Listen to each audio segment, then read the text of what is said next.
Whether it was the inside zone rush or the tush push, the Chiefs didn't lose the game because the Eagles were amazing at short yardage situations. Whether you're Chris Jones and you're upset because the defense couldn't get a stop on the inside zone, or if you're a Chiefs fan because you're upset that the tush push is working so effectively against the Chiefs and literally anyone else the Eagles play. The reason why the Chiefs lost the game against the Eagles was not because, again, of the short yardage situations, but because of the Chiefs' offense, the main culprit of why they're 0-2. It's been sputtering. It's been bad. It's been hard to watch. They can't run the ball effectively. They can't pass the ball effectively.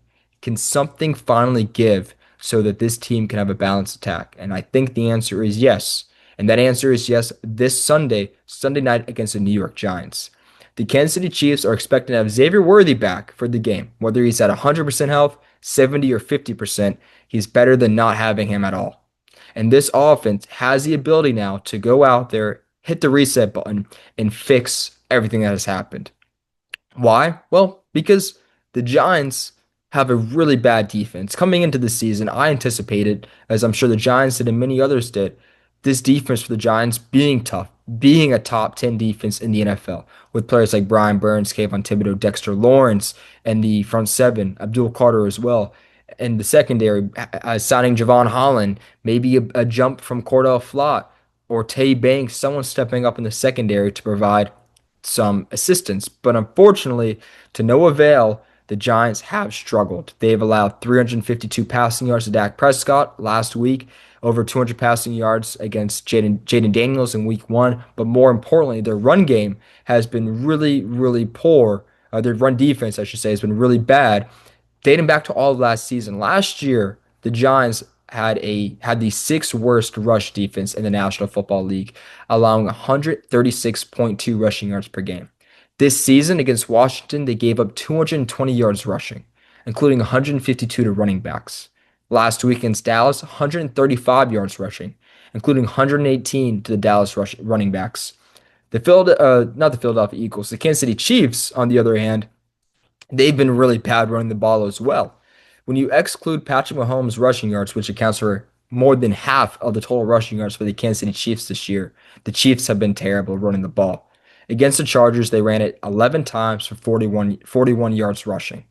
And then last week against the Eagles, they ran the ball 19 times for 55 yards rushing. This is the definition of a stoppable force versus a movable object. But for Kansas City, they've had production before in the running game with Isaiah Pacheco and Kareem Hunt in past seasons, and they have the interior offensive line to keep it going with Creed Humphrey and Trey Smith in the interior. This is a team that has the ability to reset things offensively. And let's say the running game goes to no avail.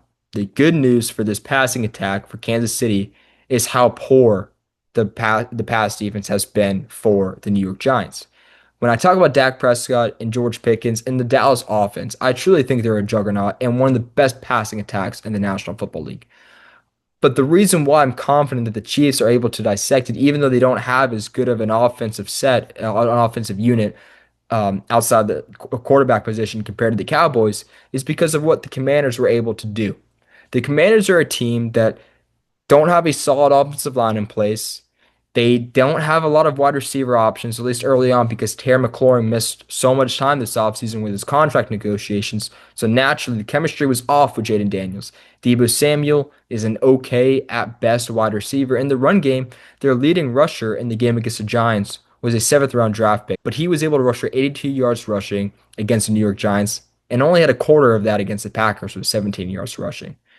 On paper and on the eye test, even though the past 2 weeks have been a struggle for Kansas City, this is a team that can take advantage of the Giants' poorish defense. And there's already some elements of frustration brewing in New York. Dexter Lawrence seems to be frustrated with the Giants losing habits, and maybe that's going to equate to a lesser performance from this Giants defense, maybe to Dexter Lawrence. But regardless, he has been struggling since the past 7 games. He hasn't recorded a sack the past 7 games for the New York Giants. So ultimately, the Kansas City Chiefs have a get back game, and they have the ability to go against the Giants and hit the reset button offensively. Defensively, they've been strong. They've been great, giving up 20 points to Super Bowl champs. That's nothing to be upset about. And then the Chargers have a really talented offense as well, and the Chiefs played good football against the Chargers for the most part defensively. All in all, this is a game that Kansas City can win, and they will. They're going to have their get back moment.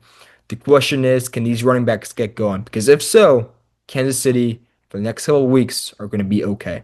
But this is a perfect opportunity for Kansas City to bounce back. Let me know what you guys think. Thank you for watching. Please like, subscribe, comment, and let me know who's winning, Kansas City or the New York Giants.